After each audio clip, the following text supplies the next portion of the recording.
الحمد لله وكفى وسلام على عباده الذين اصطفى أما بعد فأعوذ بالله من الشيطان الرجيم بسم الله الرحمن الرحيم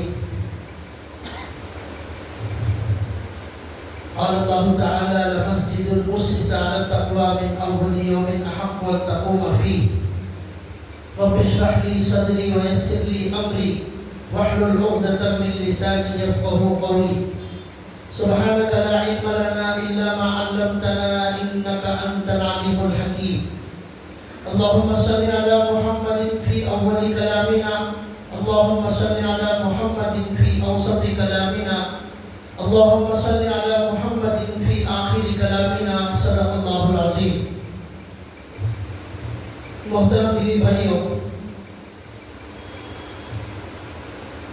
اسلامی مہینے کا آغاز ہوا ہے، ماہ محرم الحرام کی شروعات ہوئی ہے اور 1448 ہجری کا آغاز ہوا ہے۔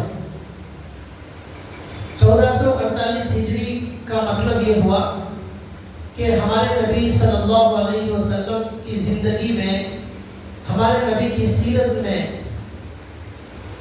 بہت عظیم الشان واقعہ جسے ہجرت کا واقعہ کہتے ہیں، اس واقعے سے لے کر اب تک 1448 سال گزر چکے ہیں، یعنی تقریباً 1450 سال گزر چکے ہیں ہجرت کے واقعے کو۔ اسلام کے اندر ہر چیز مسلمانوں کی اپنی الگ ہے، مسلمانوں کا اسلام کا الگ ایک امتیاز ہے، الگ ایک تشخص ہے۔ اسلام کسی چیز میں یہ پسند نہیں کرتا کہ مسلمان کسی بھی چیز میں غیروں کی اتباع کریں، غیروں کی مشابہت اختیار کریں، غیروں کے بنائے ہوئے نظام کو قبول کریں، یہ اسلام میں پسندیدہ نہیں ہے۔ اسلام کی ہر چیز اپنی الگ، اپنا تشخص الگ، اپنا امتیاز الگ، اپنی پہچان الگ، اپنا طریقہ الگ، یہاں تک کہ کھانے پینے میں، کپڑے پہننے میں، عبادت کے طریقے میں، ہر چیز کے اندر اسلام کا اپنا الگ ایک نظام ہے۔ چھوٹی سی چھوٹی چیز میں بھی اسلام کسی اور چیز کو برداشت نہیں کرتا۔ تو اسی لیے یہ جو نیا سال شروع ہوا ہے 1448، یہ محرم سے شروع ہوا۔ اس کے بارے میں آج آپ کے سامنے کچھ باتیں بتانا ہے۔ صحابہ اکرام کے زمانے میں یہ جو اسلامی سال ہے جسے ہم ہجری تاریخ کہتے ہیں، یہ ہمارے نبی صلی اللہ علیہ وسلم کے زمانے میں اس کا آغاز نہیں ہوا تھا۔ حضرت ابو بکر صدیق رضی اللہ تعالیٰ عنہ کے زمانے میں بھی اس کا آغاز نہیں ہوا، یعنی ہماری کوئی اپنی الگ تاریخ نہیں تھی۔ عیسائیوں کی تاریخ دنیا میں چل رہی تھی، آج بھی چل رہی ہے۔ یہ جو 2026 چل رہا ہے، یہ عیسائیوں کی تاریخ ہے۔ عیسیٰ علیہ السلام سے اس کی شروعات اور اس کا آغاز ہوتا ہے، اس لیے کہ عیسیٰ علیہ السلام ہمارے نبی سے 570 سال پہلے کے نبی ہیں۔ ہر عیسیٰ علیہ السلام کے بعد ہمارے نبی دنیا میں تشریف لائے تھے، تو اس لیے یہ 2026 یہ حضرت عیسیٰ علیہ السلام کے زمانے سے یہ تاریخ چل رہی ہے۔ پوری دنیا اسی تاریخ کو لکھ رہی ہے، پڑھ رہی ہے اور جانتی ہے۔ حضرت عمر رضی اللہ تعالیٰ عنہ کے زمانے میں کچھ صحابہ اکرام جن کو الگ الگ گورنر بنایا گیا تھا، ان میں سے ایک صحابی ہیں حضرت ابو موسیٰ اشعری رضی اللہ تعالیٰ عنہ۔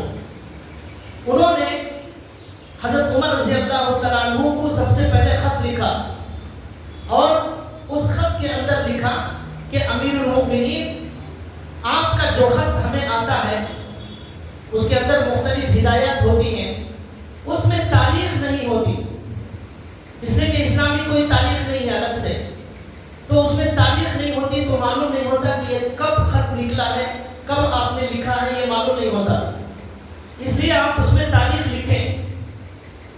اس طرح حضرت ابو موسیٰ اشعری نے حضرت عمر رضی اللہ تعالیٰ عنہ کو متوجہ کیا۔ بعض روایتوں میں آتا ہے کہ اور بھی کچھ صحابہ نے، کچھ مسلمانوں نے حضرت عمر سے درخواست کی کہ ہماری اپنی تاریخ موجود نہیں ہے، لکھنا چاہیے۔ عیسائیوں کی الگ تاریخ موجود ہے تھی، یہودیوں کی بھی الگ تاریخ موجود تھی اس زمانے میں، اور کافروں اور مشرکوں کی بھی الگ تاریخ موجود تھی۔ لکھا ہے کہ اللہ تعالیٰ کی ایک بہت بڑی غیبی مدد دنیا میں آئی، وہ یہ ہے کہ ہمارے نبی صلی اللہ علیہ وسلم کے پیدا ہونے سے 50 دن یا 55 دن پہلے ایک عظیم واقعہ دنیا میں پیش آیا۔ مختصر وہ یہ ہے کہ کعبے کو توڑنے کے لیے یمن سے ابرہہ نامی ایک بادشاہ آیا کعبے کو توڑنے کے لیے۔ تو اس وقت ہمارے نبی کے دادا عبد المطلب مکے کے صدر اور متولی تھے۔ تو اللہ تعالیٰ نے پرندے کو بھیج کر اس بادشاہ کو اور اس کے لشکر کو اس کے ہاتھیوں کے ساتھ اللہ نے صرف کنکریوں سے برباد کر دیا، ہلاک کر دیا۔ اس کو عام الفیل کہا جاتا ہے، ہاتھیوں کا ساتھ، ہاتھیوں کے ساتھ آئے تھے لڑنے کے لیے۔ تو اللہ کی عجیب و غریب قدرت دنیا میں ظاہر ہوئی۔ الم تر کیف فعل ربک باصحاب الفیل، اس صورت میں اللہ نے اسی واقعے کا ذکر کیا ہے۔ الم تر کیف فعل ربک باصحاب الفیل، کیا آپ نے نہیں دیکھا کہ اللہ نے ان کے کیف فعل ربک باصحاب الفیل، ہاتھی والوں کے ساتھ اللہ نے کیا معاملہ کیا؟ تو یہ سورہ میں اللہ نے اس کا ذکر کیا کہ کنکریوں سے اللہ نے ان کو ہلاک کر دیا۔ تو لکھا ہے کہ اس واقعے سے مکے کے جو مشرکین اور یہ کافر ہیں وہ اپنی تاریخ کی شروعات کرتے تھے، وہاں سے وہ تاریخ لکھتے تھے، ان کی تاریخ کا وہ آغاز اور وہ واقعہ اس کا پہلا دن۔ لیکن مسلمانوں کی کوئی الگ تاریخ موجود نہیں تھی۔ تو اس لیے صحابہ اکرام نے حضرت عمر رضی اللہ تعالیٰ عنہ کو خط لکھا کہ ہماری اپنی کوئی تاریخ موجود نہیں ہے۔ تو اس وقت حضرت عمر رضی اللہ تعالیٰ عنہ نے صحابہ اکرام کو مشورے کے لیے بلایا اور مشورہ کیا کہ ہماری ایک الگ اسلامی تاریخ ہونا چاہیے، ہماری الگ پہچان ہونا چاہیے۔ تو اس لیے کہاں سے ہماری تاریخ کا آغاز کیا جائے؟ تو صحابہ اکرام نے مختلف مشورے دیے۔ کسی نے مشورہ دیا کہ ہمارے نبی صلی اللہ علیہ وسلم جب پیدا ہوئے، ہمارے نبی کی جو ولادت ہوئی، وہاں سے اسلامی تاریخ کا آغاز کیا جائے، اس لیے کہ ہمارے نبی کی جو ولادت کا واقعہ ہے وہ دنیا کا بڑا عظیم واقعہ ہے۔ وہاں سے آخری نبی کے دنیا میں آنے اور اسلام کے پھیلنے کا آغاز ہونے والا تھا۔ کسی نے مشورہ دیا کہ ہمارے نبی کو جب نبی بنایا گیا، نبوت ملی 40 سال کی عمر میں، وہاں سے ہماری تاریخ کا آغاز کیا جائے۔ کسی نے کہا ہمارے نبی کی وفات جب ہوئی، وہاں سے ہماری تاریخ کا آغاز کیا جائے۔ لیکن صحابہ اکرام نے مشورے سے یہ طے کیا کہ ہمارے نبی صلی اللہ علیہ وسلم جس دن مکے سے نکل کر ہجرت کرتے ہیں، مدینے کی طرف آتے ہیں، وہاں سے ہماری اسلامی تاریخ کا آغاز کیا جائے۔ یہ رائے آئی، اس پر سب صحابہ متفق ہو گئے کہ بالکل یہی مناسب ہے کہ ہمارے نبی صلی اللہ علیہ وسلم جو ہجرت کر کے مکہ آئے، مکے سے مدینہ آئے ہیں، وہاں سے اسلامی تاریخ کا آغاز کر دیا جائے، ہجرت کا واقعہ۔ اسی لیے ہماری اسلامی تاریخ کو کہا جاتا ہے ہجری تاریخ۔ یہ ہجری کیا ہے؟ ہجری یہ ہجرت کی طرف اشارہ ہے۔ ہمارے بہت سارے مسلمان بھائی نہیں جانتے، ہجری تاریخ بھی نہیں جانتے، یہ ہجری کیا ہے وہ بھی نہیں جانتے۔ تو اس لیے بتا رہا ہوں کہ ہجری کے معنی ہجرت کے واقعے سے اس کا آغاز ہوا۔ اب سوال یہ ہوا کہ ولادت کے واقعے سے کیوں اس کی شروعات نہیں ہوئی، وفات کے واقعے سے کیوں آغاز نہیں ہوا، اور نبوت کے واقعے سے آغاز کیوں نہیں ہوا؟ اس کا جواب علماء نے دیا ہے کہ ولادت جو ہمارے نبی کی ہوئی ہے، اس تاریخ میں اختلاف ہے علماء کا۔ کوئی کہتے ہیں ربیع الاول کی پہلی تاریخ، کوئی 2، کوئی 3، کوئی 4، کوئی 9، اس طرح الگ الگ اختلاف ہے۔ اس لیے کہ جب ہمارے نبی پیدا ہوئے اس وقت تو کوئی مسلمان بھی نہیں تھے، کوئی صحابہ بھی نہیں تھے تاریخ کو نوٹ کرنے والے، تو اس لیے اس میں تھوڑا سا اختلاف ہے۔ اسی طرح ہمارے نبی کو جب نبی بنایا گیا، وہ تاریخ بھی کوئی پکی محفوظ نہیں ہے، اس میں بھی تھوڑا آگے پیچھے ہے۔ اب وفات کی جو تاریخ ہے وہاں سے آغاز کریں گے تو ہوا کہ مسلمانوں کو ہمیشہ حضور کی وفات یاد آتی رہے گی ہر سال، تو غم میں مبتلا کیا جائے گا مسلمانوں کو. اس لیے بہتر یہ ہے ہجرت سے ہماری اسلامی تاریخ کا آغاز کیا جائے. چنانچہ یہ فیصلہ ہو گیا کہ ہجرت سے آغاز کیا جائے. جس وقت یہ مشورہ ہوا اس وقت ہجرت کا واقعہ ہو کر 17 اور 18 سال گزر چکے تھے. 17-18 سال کے بعد اسلامی تاریخ کا آغاز ہوا. 1 ہجری سے ہمارے اسلامی تاریخ کی شروعات ہوئی. اور ایک بات علماء نے یہاں لکھی ہے کہ یہ صحابہ نے جو فیصلہ کیا ہجری تاریخ کا، ہجرت سے اس کا آغاز کیا جائے، تو صحابہ اکرام نے یہ جو فیصلہ کیا ہجرت کی تاریخ سے اس کی شروعات کا، اس تاریخ سے شروعات کرنے کے لیے قرآن کریم کی ایک آیت میں بھی اشارہ موجود تھا. اس آیت سے بھی صحابہ اکرام نے استدلال کیا. اشارۃ النص کے طور پر یہ سمجھ میں آ رہا تھا کہ قرآن کریم کے اندر بھی ہجرت کی تاریخ کی طرف اشارہ کیا گیا ہے. وہ کون سی آیت ہے جس سے صحابہ نے یہ سمجھا؟ لکھا ہے کہ ہمارے نبی صلی اللہ علیہ وسلم جب مکے سے مدینہ تشریف لائے تو سب سے پہلے ہمارے نبی مسجد قباء ایک تعمیر کی. وہاں ہمارے نبی صلی اللہ علیہ وسلم نے جمعہ پڑھایا. کچھ دن ہمارے نبی وہاں قیام کر رہے تھے. اس کے بعد ہمارے نبی اندر مدینہ کے اندر تشریف لائے. پھر مسجد نبوی تعمیر کی گئی. تو پہلی مسجد قباء تعمیر کی. وہاں ہمارے نبی نے جمعہ پڑھایا. وہاں مختلف کچھ نمازیں پڑھی تھی.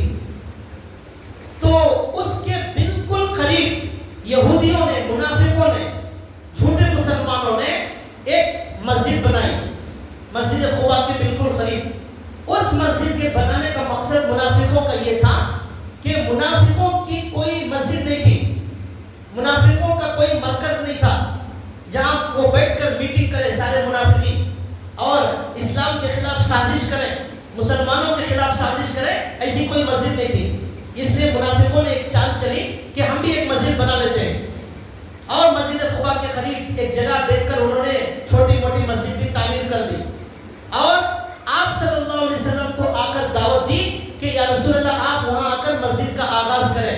اوپننگ سرمنی کی دعوت دی، مسجد کی افتتاح ہمارے نبی سے.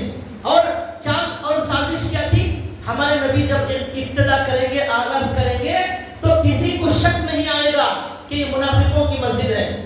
اس میں بھی سب لوگ آئیں گے اور اس طرح ہماری سازش کرنے، ہماری میٹنگ کرنے، اسلام کے خلاف پلاننگ بنانے کے لیے ہمیں ایک مرکز مل جائے گا. اللہ تعالیٰ سب علام الغیوب ہیں، دلوں کے رازوں سے واقف ہیں. کون کس نیت سے مسجد بنا رہا ہے، کون کس نیت سے کیا کر رہا ہے، سب اللہ کو معلوم ہے. ہمارے نبی جب غزوہ تبوک کے لیے سفر میں جا رہے تھے تو ان منافقوں نے آ کر درخواست کی کہ آپ مسجد میں پہلی نماز پڑھا کر اس کی ابتدا کریں. تو اللہ کے نبی نے کہا میں ابھی سفر میں جا رہا ہوں، واپس آنے کے بعد میں آپ کی مسجد میں آؤں گا. مدینے میں اور بھی مسجدیں تھیں، صرف مسجد نبوی نہیں تھی، اور بھی مسجدیں تھیں.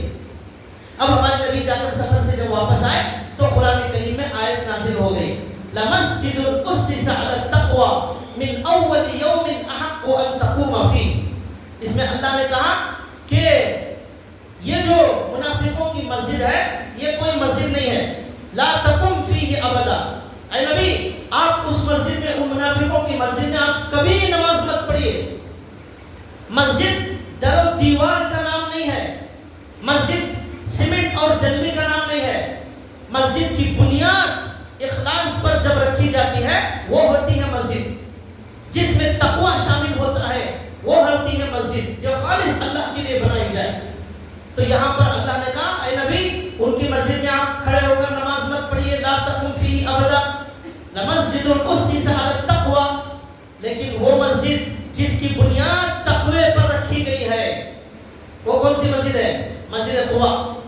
تقوی پر اس کی بنیاد رکھی گئی ہے، اس کا مقصد خالص اللہ کی عبادت ہے، وہاں نفاق اور بدنیتی شامل نہیں ہے.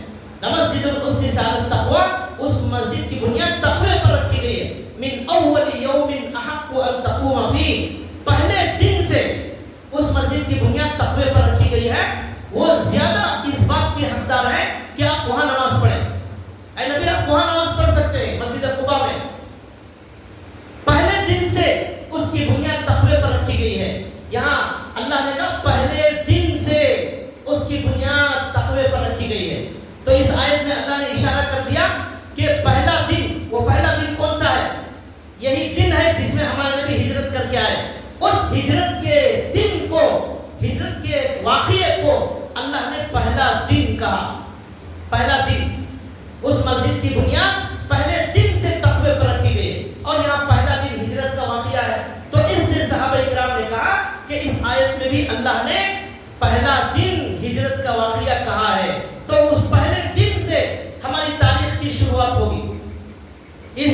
آیت کے اندر بہت باریکی سے، بہت غور و فکر سے صحابہ نے وہ نقطہ نکالا ہے.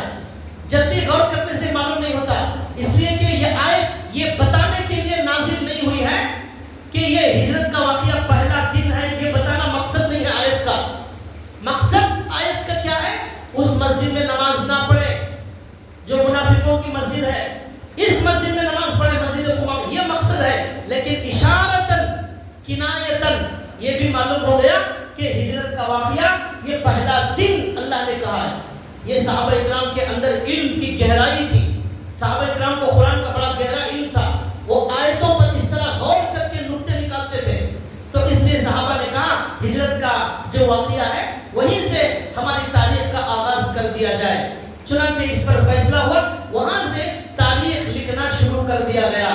اب تمام جو امیر المؤمنین تھے، خلفائے راشدین تھے، وہ ہر خط میں مسلمان اپنے پروگرام، اپنے سفر، اپنے نظام، ہر جگہ یہ ہجری تاریخ لکھتے تھے. کوئی اور تاریخ لکھتے نہیں تھے. صحابہ اور مسلمان بادشاہ یہی ہماری اسلامی تاریخ وہی لکھتے تھے. کوئی اور تاریخ نہ لکھتے تھے نہ یاد رکھتے تھے. کیوں؟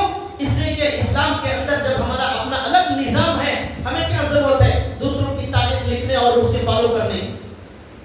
اور اس کے بعد ایک سوال یہ پیدا ہوا کہ ہجرت کی تاریخ کی ابتدا ہجرت کے واقعے سے ہو گئی، لیکن اس ہجرت کے سال کا آغاز محرم کے مہینے سے کیوں ہوا؟ تاریخ تو ہجرت کے واقعے سے ہوئی، لیکن محرم کا جو مہینہ ہے وہ سال کا پہلا مہینہ قرار دیا گیا. اس کی وجہ کیا؟ اس کا جواب علماء نے دیا ہے کہ ہمارے نبی صلی اللہ علیہ وسلم نے جو ہجرت کی ہے وہ ربیع الاول کے مہینے میں ہجرت کی ہے. تو مناسب یہ تھا کہ ربیع الاول کا مہینہ اسلامی سال کا پہلا مہینہ ہوتا، اس لیے کہ ہجرت تاریخ کی ابتدا اور ربیع الاول میں ہجرت ہوئی تو ربیع الاول سال کا مہینہ پہلا مہینہ ہوتا. لیکن وہ چھوڑ کر محرم کو پہلا مہینہ قرار دیا گیا. اس کا جواب یہ ہے کہ ہمارے نبی صلی اللہ علیہ وسلم کو حج کے موقع پر مدینے سے آنے والے مسلمانوں نے، مدینے سے آنے والے لوگوں نے ہمارے نبی کو مکے میں حج کے موقع پر مدینہ آنے کی دعوت دی اور کہا یا رسول اللہ آپ مکے میں کب تک رہیں گے؟ 13 سال گزر گئے ہیں، یہاں کوئی آپ کی دعوت قبول نہیں کر رہا ہے، اسلام پھیل نہیں رہا ہے، یہاں کے دشمن اسلام کی دشمنی میں زندگی گزار رہے ہیں. اس لیے آپ یہ مکہ چھوڑ کر صحابہ کے ساتھ مدینہ آ جائیے. مدینے میں اسلام کا نیا مرکز بنایا جائے گا، اسلامی حکومت بنائی جائے گی، وہاں سے اسلام پھیلے گا، پھولے گا، ہم آپ کا ساتھ دیں گے. یہ حج کے موقع پر مدینے والے دعوت دیتے تھے ہمارے نبی کو. تو ہمارے نبی نے پہلے سال دعوت دی انہوں نے، پھر اس کے بعد کے سال میں حج کے موقع پر دعوت دی. تو ہمارے نبی حج کے موقع پر ذی الحجہ کے مہینے میں ان لوگوں کی دعوت کو قبول کر لیا اور کہا ٹھیک ہے میں اب یہ طے کر چکا ہوں اور اللہ کی طرف سے بھی یہی ہے کہ مجھے ہجرت کرنا ہے، مکہ چھوڑنا ہے اور میں مدینہ آنے کے لیے تیار ہوں. تو ہمارے نبی صلی اللہ علیہ وسلم نے دعوت قبول کر لی ذی الحجہ میں. محرم کے مہینے میں ہمارے نبی نے فیصلہ کر لیا، عزم کر لیا کہ مجھے ہجرت کرنا ہے. ربیع الاول میں ہجرت کا آغاز ہوا، لیکن ہجرت کا فیصلہ کب ہوا؟ محرم کے مہینے میں. اس لیے محرم کا جو مہینہ ہے وہ ہماری تاریخ کا پہلا مہینہ ہوا. اس لیے کہ ہجرت تو ربیع الاول میں ہوئی، لیکن اس کی ابتدا ہو گئی تھی، اس کا عزم پختہ ارادہ ہو گیا تھا ہمارے نبی کا محرم کے مہینے میں. اس لیے محرم کے مہینے کو یہ پہلا مہینہ قرار دیا گیا. یہاں سے ہماری تاریخ، ہمارا سال اور یہ ہمارا مہینہ، یہاں سے اس کی شروعات اور اس کا آغاز ہوا. یہ بہت سارے مسلمانوں کو معلوم نہیں، اس لیے اکثر مسلمان یہ عیسائیوں کی جو تاریخ ہے اسے فالو کرتے ہیں، تاریخ وہی لکھتے ہیں، شادی کی تاریخ وہی یاد رکھتے ہیں، مارچ کا مہینہ، اپریل کا مہینہ، دسمبر کا مہینہ، اپریل کی 15 تاریخ شادی، یہ سب یاد رکھتے ہیں. لیکن ہجرت کا مہینہ، ہجرت کی جو ہماری تاریخ ہے، ربیع الاول کی 20 تاریخ، رجب کی 2 تاریخ، اس میں شادی کا پروگرام بنایا جائے، مختلف نظام بنایا جائے، وہ نہ تاریخ لکھتے ہیں نہ یاد رکھتے ہیں. حالانکہ جب ہماری اپنی تاریخ موجود ہے تو ہمیں کیا ضرورت ہے دوسروں کو کی تاریخ فالو کرنے. اور ایک بات اس میں یہ ہے کہ صحابہ اکرام رضوان اللہ تعالی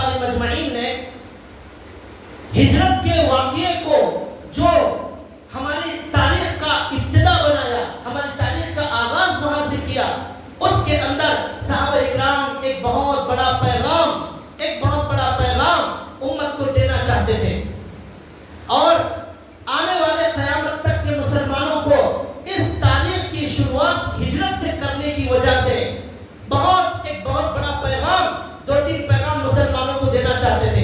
کیا چاہتے تھے صحابہ اکرام کا مقصد یہ تھا کہ جب بھی اسلامی تاریخ کا سال شروع ہو جائے اور محرم کا مہینہ شروع ہو جائے تو تمام کے تمام مسلمان ہمارے نبی صلی اللہ علیہ وسلم کی زندگی کا جو بہت بڑا واقعہ اور بہت بڑی قربانی ہوئی، جس ہجرت کے واقعے کے بارے میں صحابہ نے کہا یہ ہجرت کا واقعہ حق اور باطل میں فرق کرنے والا ہے، یہاں سے حق الگ ہو گیا اور باطل الگ ہو گیا، دشمنوں کو مکے میں چھوڑ دیا گیا اور مسلمانوں کو مدینے میں جمع کر دیا گیا، حق اور باطل الگ الگ ہو گیا۔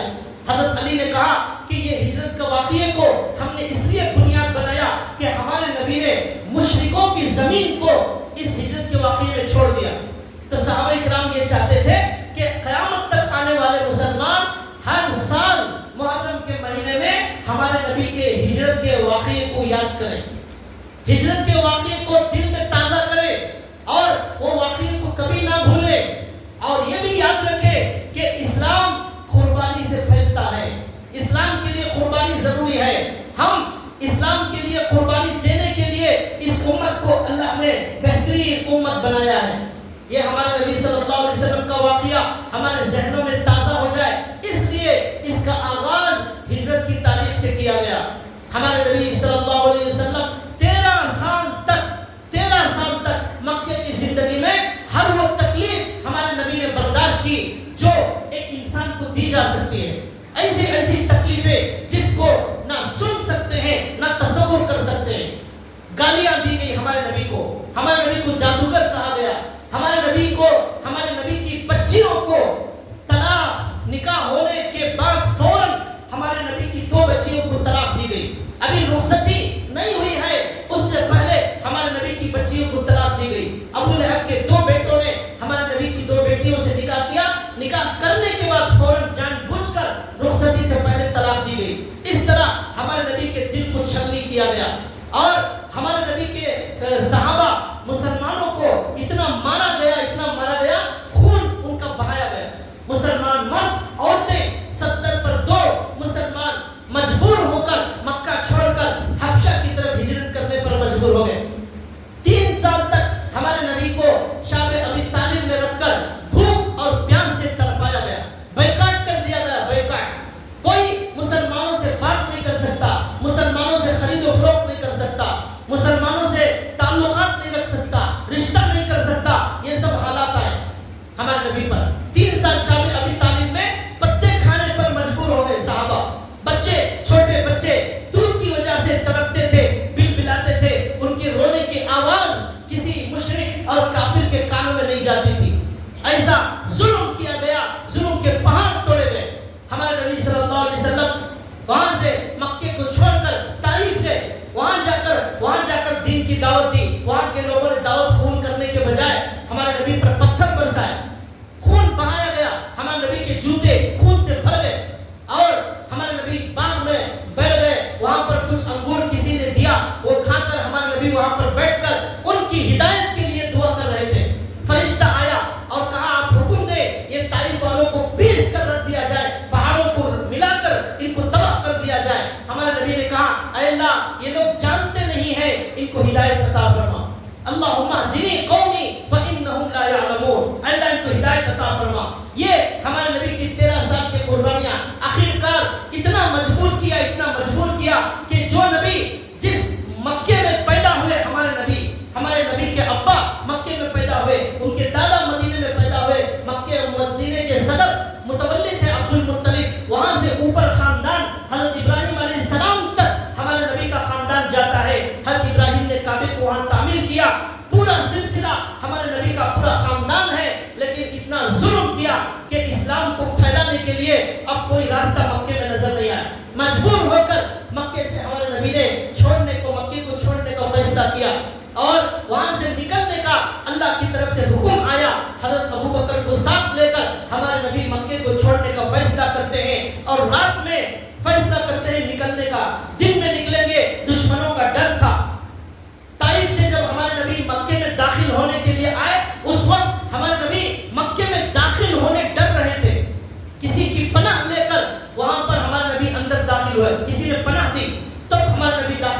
ایسے حالات سے گزرے، دن میں نکلنے ڈرتے تھے، رات میں جو ہے ہمارے نبی نکلنے کا فیصلہ کرتے ہیں۔ یہاں کافرین یہ مشورہ کرتے ہیں کہ آج رات ہمارے نبی کو قتل کر دیا جائے۔ 100 لوگوں کو تلواریں دے کر ہمارے نبی کے گھر کے اطراف لگا دیتے ہیں اور کہتے ہیں آج رات محمد صلی اللہ علیہ وسلم جانے والے ہیں، ان کو آج رات قتل کر دو۔ پورا مکہ صحابہ سے خالی ہو چکا ہے، یہاں کوئی صحابی موجود نہیں ہے، اچھا موقع ہے، ختم کرو محمد کو، اسلام کو ہمیشہ کے لیے ختم کرو۔ لیکن اسلام یہ ختم ہونے کے لیے نہیں آیا ہے، یہ پھیلنے کے لیے آیا ہے۔ یہ قیامت تک اسے کوئی انسان ایسا پیدا نہیں ہوا ہے جو اسلام کو ختم کر دے۔ کسی کی ماں نے ایسے بچے کو نہیں جنا ہے جو اسلام کو ختم کر دے۔ جس دن اسلام ختم ہوگا، مسلمان ختم ہوں گے، اس دن سور پھونک دیا جائے گا، اس دن نہ زمین ہوگی نہ آسمان ہوگا۔ یہ دنیا کا نظام اس لیے چل رہا ہے، یہاں اللہ اللہ کہنے والے مسلمان زندہ ہیں۔ مسلمانوں کے صدقے میں سورج کام کر رہا ہے، چاند کام کر رہا ہے، یہ زمین کام کر رہی ہے، یہ پورا نظام، یہ ہوا، یہ فضا، یہ بادل، یہ بارش، یہ سب اسلام اور مسلمانوں کے صدقے میں، یہ ختم ہونے کے لیے نہیں آیا۔ صحابہ نے اس ہجرت کے واقعے سے مسلمانوں کو یہ پیغام دیا، اے مسلمانوں، ہمارے نبی کی زندگی میں دیکھو کیسے بدترین حالات آئے لیکن اسلام کو نہیں مٹایا جا سکا۔ اس لیے آپ کی زندگی میں، آپ کے ملک میں، آپ کے زمانے میں بھی اسلام کے خلاف بکنے والے، اسلام کے خلاف بھونکنے والے، اسلام کو بدنام کرنے والے، مسلمانوں کو دہشت گرد کہنے والے، مسجدوں کو توڑنے کا پلان بنانے والے، ان سب لوگوں کو آپ یہ جرأت کے ساتھ، یہ ہمت کے ساتھ بولو کہ اسلام قیامت تک کے لیے آیا ہے، یہ اسلام ہمیشہ سے ہے، آدم علیہ السلام سے شروع ہوا، قیامت کے سور پھونکنے تک اس زمین پر یہ رہے گا، نہ یہ مٹ سکتا ہے نہ اسے مٹایا جا سکتا ہے۔ اس کے لیے، اس کی قربانی دینے کے لیے مسلمان اپنے جان، اپنا مال لے کر ہر وقت تیار ہیں۔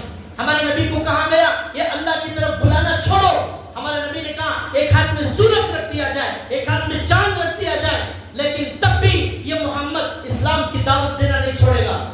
آپ لوگ جتنا ظلم کر سکتے ہیں کرو، میں ہر قربانی دینے تیار ہوں، لیکن اسلام کی دعوت سے پیچھے ہٹ جاؤ، یہ نہیں ہو سکتا۔ یہ ہمارے نبی کا عزم، یہ ہمارے نبی کی قربانی، یہ ہمارے نبی کی تکلیفوں کو برداشت کرنا۔ آج پوری دنیا کے اندر 200 کروڑ مسلمان ہیں، 200 کروڑ مسلمان، لاکھوں مسجدیں ہیں، ہر وقت ہر جگہ اللہ اکبر کی اذان دنیا کے کونے کونے میں بلند کی جا رہی ہے، ہزاروں کوششیں، ہزاروں لاکھوں ڈالر خرچ کیے جا رہے ہیں قرآن کو، اسلام کو، مسلمانوں کو ختم کرنے، بدنام کرنے۔ آج داڑھی والا سب سے بڑا دہشت گرد، ٹوپی والا سب سے بڑا دہشت گرد، مدارس دہشت گرد کے اڈے، اس طرح بدنام کرنے کے لیے پوری دنیا مل گئی، ساری حکومتیں مل گئی، لیکن یہ اسلام پھیلتا ہی جا رہا ہے، پھولتا ہی جا رہا ہے، ہر دن کلمہ پڑھنے والے بڑھتے ہی جا رہے ہیں۔ کوئی دوسرے مذہب میں اتنا زیادہ داخلہ نہیں ہوتا جتنا اسلام میں داخل ہوتا ہے، جتنا دبایا جا رہا ہے یہ اتنا ابھرتا جا رہا ہے۔ چرچوں کے اندر سے کلمے کی آواز آ رہی ہے، بت خانوں کے اندر سے لا الہ الا اللہ کی صدا آ رہی ہے۔ کیوں؟ یہ اسلام ہی واحد مذہب ہے، یہی سچا مذہب ہے، ایک ہی اللہ نے جو اس زمین آسمان کو پیدا کیا، وہی اسلام کا جو ہے بانی اور اسلام کا داعی ہے۔ یہ ختم کیسے ہو سکتا ہے؟ اس کے اندر، اس کے نظام کے اندر سچائی ہے، اس کے اندر حقانیت ہے۔ یہ سبق ہمارے صحابہ کرام نے دیا کہ ہمارے نبی کے ہجرت کے واقعے کو یاد کرو، اتنا بڑا